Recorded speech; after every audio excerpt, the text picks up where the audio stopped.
करेंगे हमारा fresh chapter chemical equilibrium. Chemical equilibrium क्या है? सिंबॉलिक रिप्रेजेंटेशन होता है केमिकल चेंज का। अमोनिया N2+3 गैस 2NH3 देगा।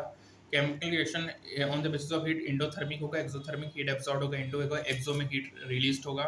रिवर्सिबल में क्या होगा? रिएक्टेंट से प्रोडक्ट, प्रोडक्ट से रिएक्टेंट में होगा। इरिवर्सिबल में केवल या तो रिएक्टेंट से प्रोडक्ट में कन्वर्ट होगा या प्रोडक्ट से रिएक्टेंट में केवल होगा।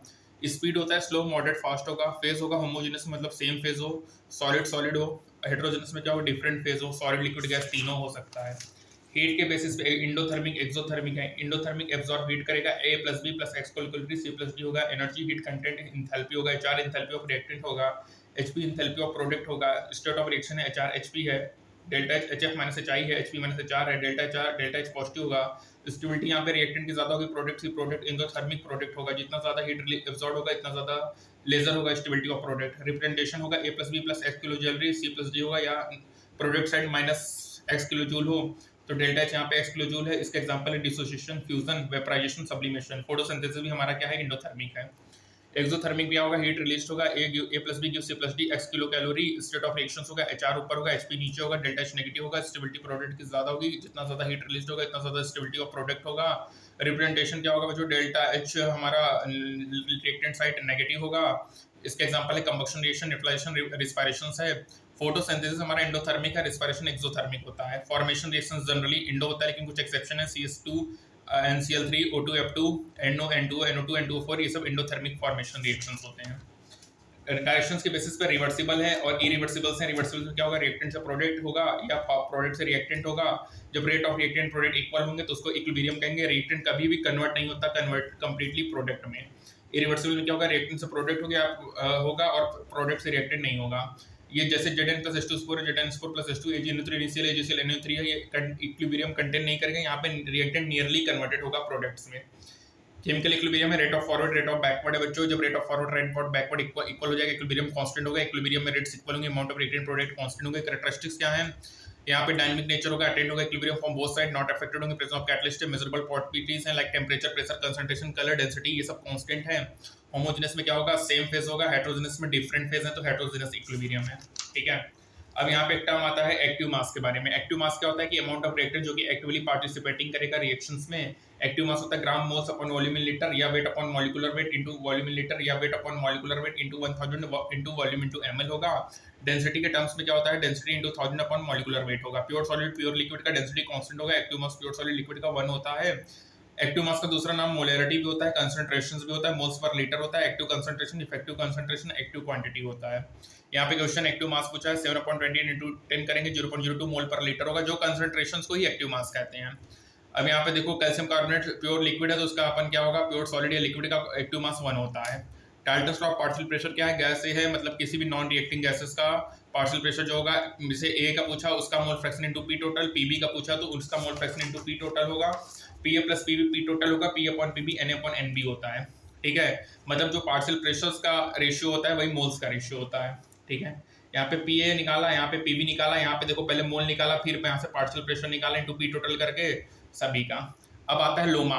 लोमा कहता है कि जो रेट ऑफ केमिकल रिएक्शंस होता है गिवन टेंपरेचर में डायरेक्टली प्रोपोर्शनल होगा product of active mass of reactant raised to the power equal to the stoichiometric coefficient in the balance chemical reactions. जैसे यहाँ पे देखो 2A + 3B gives C gas है तो रेट A² है, rate B³ है तो रेट होगा K² B³ के। यहाँ पे K क्या है? रेट कांस्टेंट है। पार्शियल प्रेशर के टर्म्स में R = K PA² + PB partial pressure है बच्चों। ठीक है, यहाँ पे हो गया हमारा रेट। ठीक है, जैसे ये है लोमा लिखना है तो रिएक्टेंट साइड लिखो R = K, जो स्टोइकोमेट्रिक कोएफिशिएंट है उसके पावर में आ जाएगा। ठीक है, अब यहाँ पे लोमा लिखना है, जैसे PCl3Cl2 हो गया, सबका लोमा अपन ऐसे लिख लेंगे। प्योर सॉलिड और लिक्विड का हमेशा कांस्टेंट होता है, इसका भी अपन 1 लेते हैं तो याद रखना लोमा और एक्टिव मास प्योर सॉलिड और प्योर लिक्विड का कांस्टेंट होगा। ठीक है, यहाँ पे लोमा R = K है, X है 2X है, R1 KX है, R2 K2X है, रेट बिकम्स डबल हो गया। इसलिए देखो यहाँ पे R1 K A1 B1 है, R2 कंसंट्रेशन को 3 टाइम्स कर दिए हैं तो रेट बिकम्स 12 टाइम्स हो गया। ठीक है, तो इसमें ऐसे पूछता है क्वेश्चंस, लोमा है X1/2 है तो यहाँ पे कंसंट्रेशन को 1/2 तो रेट बिकम्स हाफ हो गया। ठीक है, इनिशियल इतना था, फाइनल इतना हुआ, रेट बिकम्स 2/27 हो गया। अब इक्विलिब्रियम कांस्टेंट क्या होता है? फॉरवर्ड और बैकवर्ड रिएक्शंस होता है। Rate of forward, rate of backward होता है। तो K क्या होता है? प्रोडक्ट का कंसंट्रेशन अपॉन रिएक्टेंट का कंसंट्रेशन होता है। K has a fixed value होता है particular reaction at a particular temperature पे। ठीक है, अब फॉर्म ऑफ K होगा, एक Kc होता है, Kp होता है। Kc क्या होगा? मोल पर लीटर होगा यूनिट, और Kp का ATM होगा। कंसंट्रेशंस के टर्म्स में है, ये पार्शियल प्रेशर के टर्म्स में होता है। ठीक है, वही प्रोडक्ट अपॉन रिएक्टेंट करना है, प्रोडक्ट अपॉन रिएक्टेंट करना है। यहाँ पे से ये रिएक्शन से ए है, बी है, केसी लिखना है, प्रोडक्ट अपॉन रिएक्टेंट यहाँ से केसी फाइंड कर लेंगे। यहाँ पे अपन प्रोडक्ट अपॉन रिएक्टेंट से केसी फाइंड कर लिए। पार्शियल प्रेशर के टर्म्स में प्रेशर दिया रहेगा, प्रोडक्ट अपॉन रिएक्टेंट करना है, ठीक है। यहाँ पे देखिए जैसे निकल गया, यहाँ पे पहले मोल निकाला, फिर वही केसी प्रोडक्ट अपॉन रिएक्टेंट करना है। यहाँ पे भी partial pressure of product upon partial pressure of reactant करना है। एक केसी का फॉर्मूला ये इंपॉर्टेंट है, केसी equal to K forward upon K backward भी होता है, ये इंपॉर्टेंट है। रिलेशन बिटवीन केपी और केसी में आपको याद रखना है, KP equal to KC RT की पावर डेल्टा एनजी होता है। रिलेशन बिटवीन केपी और केसी होगा mole per litre mole inverse delta NG ATM delta NG होगा। डेल्टा एनजी पॉजिटिव हो तो केपी ग्रेटर देन केसी होगा, यदि डेल्टा एनजी नेगेटिव हो तो केसी ज्यादा होगा, डेल्टा एनजी जीरो होगा तो केपी और केसी बराबर होगा। जब टेम्परेचर 1/r होगा तो KP log KP equal to log KC plus delta NG log RT होगा। Log KP equal to log KC plus delta NG log RT होगा जब टेम्परेचर 1/r होगा, ठीक है। तो delta NG positive KP greater than KC होगा, delta N G negative केसी ज्यादा होगा, डेल्टा एनजी जीरो होगा तो केपी और केसी बराबर होंगे, ठीक है। और KC equal to K forward upon K backward होता है, ठीक है। यहाँ पे क्वेश्चन है log KP by KC delta NG log RT, delta NG निकाला, ठीक है। यहाँ पे भी केसी का रिलेशन वही यूज करके अपन सॉल्व करेंगे, ठीक है। अब यहाँ पे एप्लीकेशन ऑफ के होता है, यदि के लेस देन 10 की पावर -3 तो रिएक्टेंट मोर स्टेबल होगा, और के सी ग्रेटर देन 10 की पावर 3 है तो प्रोडक्ट मोर स्टेबल होगा।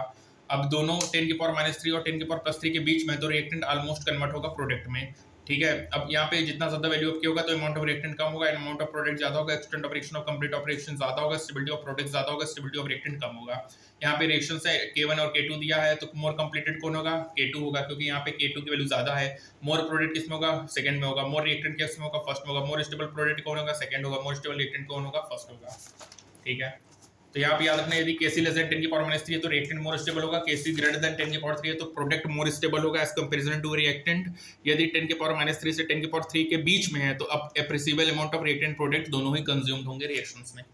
फैक्टर्स की बात करें, रिएक्शन को रिवर्स करेंगे तो केसी डैश 1/kc होगा, डिवाइडिंग करेंगे तो केसी डैश केसी की पावर 1/n होगा, मल्टीप्लाई करेंगे केसी डैश केसी की पावर n होगा। मल्टी स्टेप रिएक्शंस में मल्टीप्लाई करते हैं, k1 * k2 = k होगा। रिवर्स हो गया, 1/k मल्टीप्लाई किया k की पावर n डिवाइड किया k की पावर 1/n हो गया, ठीक है। यहाँ पे अपन ने देखा केसी 1/2 केसी 10 की पावर -1/25 हुआ, ठीक है, -1/2 हो गया, 10 की पावर 7, ठीक है। केसी 10 की पावर 2 नो चेंज, ठीक है। यहाँ पे करना है मल्टीप्लाई करो 1/k1 square k2 square k3 की पावर 6, ठीक है।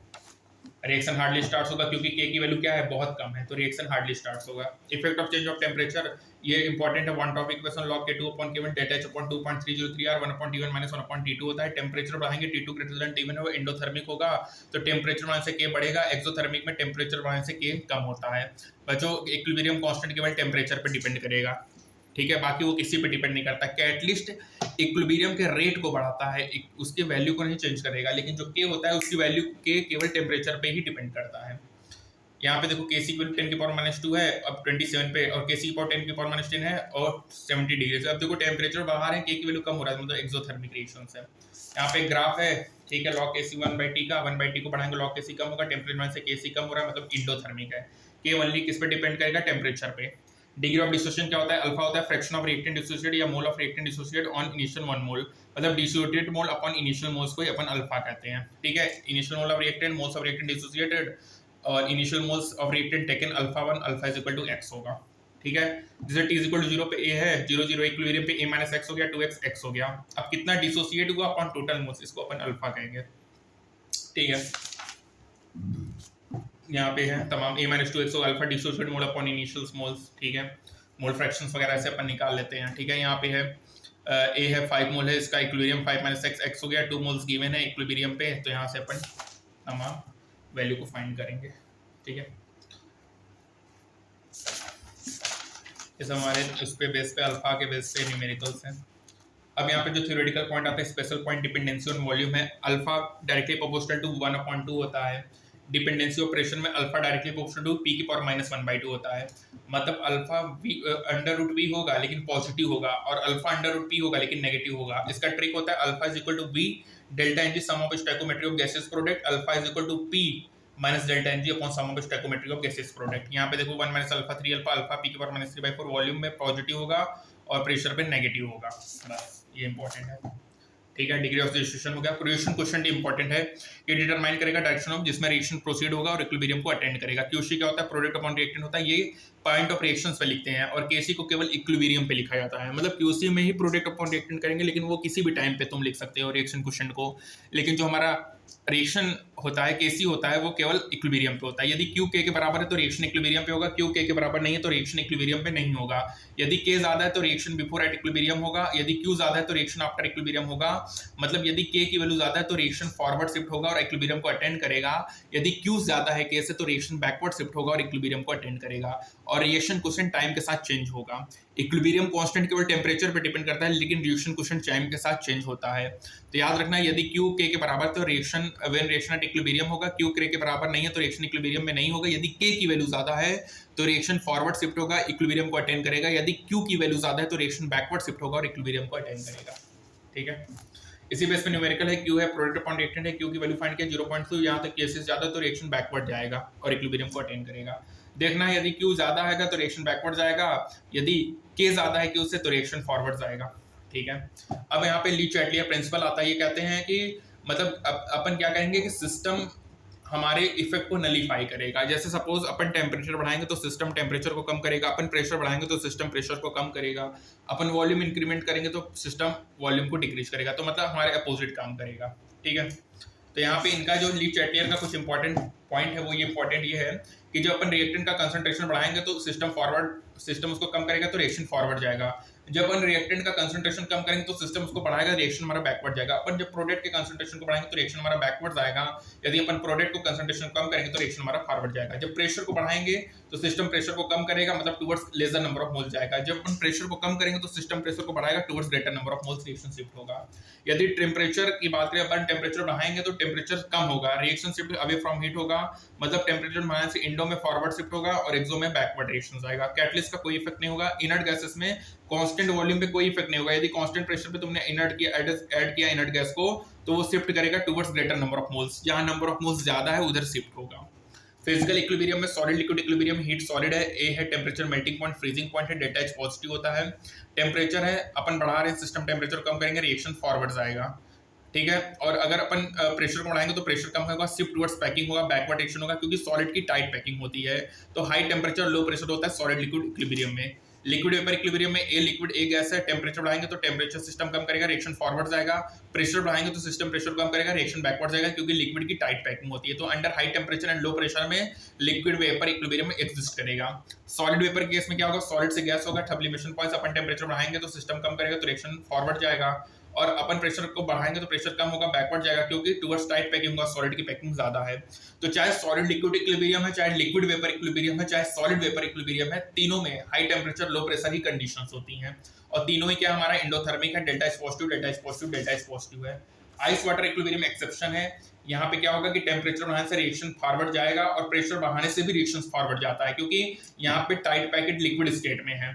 ठीक है, और ये भी एंडोथर्मिक है। बाकी तीन केस में टेम्परेचर और लो प्रेशर कंडीशन था, लेकिन आइस वाटर इक्विलिब्रियम में टेम्परेचर बढ़ाएंगे और प्रेशर को भी बढ़ाते हैं, तब रिएक्शन हमारा फॉरवर्ड आता है। सॉल्युबिलिटी हमारा एक्सोथर्मिक होता है, सबसे इंपॉर्टेंट है। बाकी जितने थे एंडोथर्मिक था, सॉल्युबिलिटी ऑफ गैस एक्सोथर्मिक होता है। यहाँ पे टेम्परेचर बढ़ाने से रिएक्शन बैकवर्ड जाएगा, प्रेशर बढ़ाने से रिएक्शन फॉरवर्ड जाएगा, टुवर्ड्स टाइट पैकिंग जाएगा। ठीक है, तो याद रखना सॉल्युबिलिटी ऑफ गैसेस एक्सोथर्मिक है, बाकी सब एंडोथर्मिक है। और सब में क्या होगा, under high temperature low pressure, यहाँ पे दोनों टेम्परेचर बढ़ाएंगे तो रिएक्शन फॉरवर्ड, प्रेशर को बढ़ाएंगे तो भी रिएक्शन फॉरवर्ड जाएगा। और सॉल्युबिलिटी में टेम्परेचर बढ़ाने से रिएक्शन बैकवर्ड जाता है, प्रेशर बढ़ाने से रिएक्शन फॉरवर्ड जाएगा। ठीक है, और एडिशन एट कांस्टेंट वॉल्यूम पे कोई भी इफेक्ट नहीं होगा, लेकिन कांस्टेंट प्रेशर पे शिफ्ट होगा towards greater number of moles होगा। ठीक है, अब इसका एक थ्योरेटिकल पोर्शन ये है, calculation of degree of distribution from vapour density 1 minus alpha, alpha alpha है, अल्फा क्या होगा n1 upon d1 dt minus du upon du होगा, या n1 upon delta n mmt minus mmo upon mo होगा। Delta n क्या क्या n2 plus n3 minus n1 क्या होगा, स्टोइकोमेट्री ऑफ रिएक्टेंट है। ठीक है, यदि डेल्टा n 0 है तो रिएक्टेंट मोर देन 1 होगा, दिस कॉन्सेप्ट इज इनवैलिड होगा। ठीक है, dt हो गया, अल्फा 15% हो गया, 25% du हो गया, 13.6 हो गया, 32 हो गया। इक्विवेलेंट वेट क्या होता है, वेट ऑफ सब्सटेंस जो कि कंबाइन होगा, डिस्प्लेस करेगा डायरेक्टली इनडायरेक्टली। ठीक है, इक्विवेलेंट वेट होता है molar mass upon valency factor, या वैलेंसी फैक्टर कहते हैं नंबर ऑफ रिप्लेसेबल H+ या बेसिसिटी ऑफ एसिड। एसिड की बेसिसिटी होगी, बेस की एसिडिटी होगी। ठीक है, HCl4 H3PO4 में 3 होगा, 2 होगा, 1 होगा। Valency factor number of replaceable OH minus या एसिडिटी ऑफ बेस होगा। शॉर्ट में क्या होगा, टोटल पॉजिटिव और नेगेटिव चार्ज होंगे, वही उसका बैलेंसी फैक्टर होगा। आयन के केस में क्या होगा, चार्ज ऑफ आयन होता है, वो उसका बैलेंसी फैक्टर होता है। नंबर ऑफ ग्राम इक्विवेलेंट क्या होगा, वेट अपॉन इक्विवेलेंट वेट होगा, या number of gram equivalent mole into valency factor भी होता है। ठीक है। नॉर्मलिटी क्या होता है, number of gram equivalent of solid upon volume of solution litre होगा, या normality is equal to molarity into valency factor होता है। मोल कॉन्सेप्ट क्या है, number of moles molar mass और मोलरिटी होगा। इक्विवेलेंट कॉन्सेप्ट क्या होगा, number of gram equivalent equivalent weight normality होगा। नॉर्मलिटी क्या होता है, number of gram equivalent upon volume in litre, या नॉर्मलिटी को लिख सकते हैं weight into valency factor upon molecular mass into volume in litre. ठीक है। तो number of gram equivalent weight upon equivalent weight है। इक्विवेलेंट वेट क्या होता है, molar mass upon valency factor होता है। एसिड की बेसिसिटी होगी, बेस की एसिडिटी होगी, और सॉल्ट में टोटल पॉजिटिव और नेगेटिव चार्ज होंगे। ठीक है। Number of gram equivalent mole into valency factor है। नॉर्मलिटी क्या, number of gram equivalent upon volume solution litre है। ठीक है। Number of replaceable OH minus acidity of base होगा, total positive negative charge salt में होगा। ठीक है, ये इंपॉर्टेंट हो गया। इक्विवेलेंट वेट आपको बता दिया। इसके बाद अल्फा वाला का ये formula n1 upon delta n dt minus D upon D O, या alpha is equal to n1 upon delta mmt minus mmO upon mmO। ठीक है, ये इंपॉर्टेंट है। उसके बाद ली चैटलिन इंपॉर्टेंट, तो सबसे इंपॉर्टेंट है, लेकिन सॉल्युबिलिटी ऑफ गैस याद रखिए एक्सोथर्मिक है, बाकी सब इंडोथर्मिक थे। और यहाँ पे high temperature high pressure reaction, temperature high temperature में रिएक्शन बैकवर्ड जा रहा है, हाई प्रेशर में रिएक्शन फॉरवर्ड जा रहा है। और आइस वाटर इक्विलिब्रियम में हाई टेम्परेचर पे और हाई प्रेशर पे दोनों पे फॉरवर्ड जा रहा है, उसमें हाई टेम्परेचर लो प्रेशर पे रिएक्शन बैकवर्ड शिफ्ट हो रहा था। ठीक है। Constant volume no effect, constant pressure towards greater number of moles होगा, pressure of catalyst no effect होगा, टेंपरेचर लाइन से एक्स होगा तो रिएक्शन बैकवर्ड्स जाएगा, इंडो होगा तो टेंपरेचर फॉरवर्ड जाएगा, प्रेशर लाइन से shift towards greater lesser number of moles होगा। यदि अपन प्रेशर को कम करेंगे तो सिस्टम प्रेशर को बढ़ाएगा तो शिफ्ट होगा towards greater number of moles. ठीक है। और याद रखना कि रिएक्शन कोएफिशिएंट किसी भी टाइम के लिए होता है, लेकिन हमारा इक्विलिब्रियम कांस्टेंट केवल इक्विलिब्रियम के लिए होता है। रिएक्शन कोएफिशिएंट टाइम के साथ चेंज हो सकता है, लेकिन इक्विलिब्रियम जो हमारा कांस्टेंट होता है वो टाइम के साथ चेंज नहीं होता। रिएक्शन कोएफिशिएंट वाला सबसे इंपॉर्टेंट वो है, यदि Q ग्रेटर देन Kc है तो रिएक्शन बैकवर्ड जाएगा और इक्विलिब्रियम को अटेन करेगा, यदि Kc ज्यादा है Q से तो रिएक्शन फॉरवर्ड जाएगा और इक्विलिब्रियम को अटेन करेगा। ठीक है, तो ये हमारा हो गया। और important relation Kp is equal to Kc RT की पावर डेल्टा Ng होता है, या K is equal to K forward upon K backward होगा, या Kc is equal to concentration of product upon concentration of reactant होते हैं। और case in terms of gases में पार्शियल प्रेशर देखेंगे, जिसमें partial pressure of product upon partial pressure of reactant होगा। और याद रखना लोमा और एक्टिव मास का प्योर सॉलिड और प्योर लिक्विड के केस में डेंसिटी कांस्टेंट होता है, यूनिटी 1 होता है। ठीक है।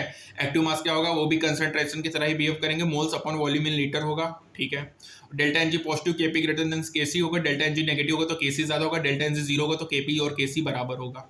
ठीक है। अल्फा क्या होता है, डिसोसिएटेड मोल अपॉन इनिशियल मोल, कितना मोल डिसोसिएट हुआ अपॉन टोटल मोल्स या इनिशियल मोल, उसको अपन अल्फा कंसीडर करते हैं।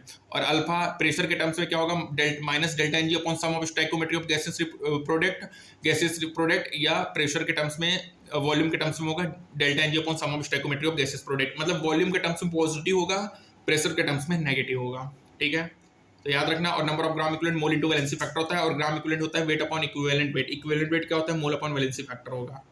ठीक है, तो यहाँ पे ये हमारा चैप्टर बाइंड अप होता है। और एक इंपॉर्टेंट याद रखना, Kc डैश 1 अपॉन Kc होगा, यदि मल्टी रिएक्शन को डिवाइड कर रहे हैं तो Kc डैश Kc 1/n होगा, मल्टीप्लाई करेंगे तो Kc dash equal to Kc की पावर n होगा, मल्टी स्टेप रिएक्शंस होगा तो K is equal to K1 into K2 होगा। ठीक है, ये हमारा चैप्टर खत्म होता है केमिकल इक्विलिब्रियम। मिलते हैं नेक्स्ट टर्म में एक न्यू चैप्टर के साथ, तब तक के लिए stay tuned for further updates. Thank you so much.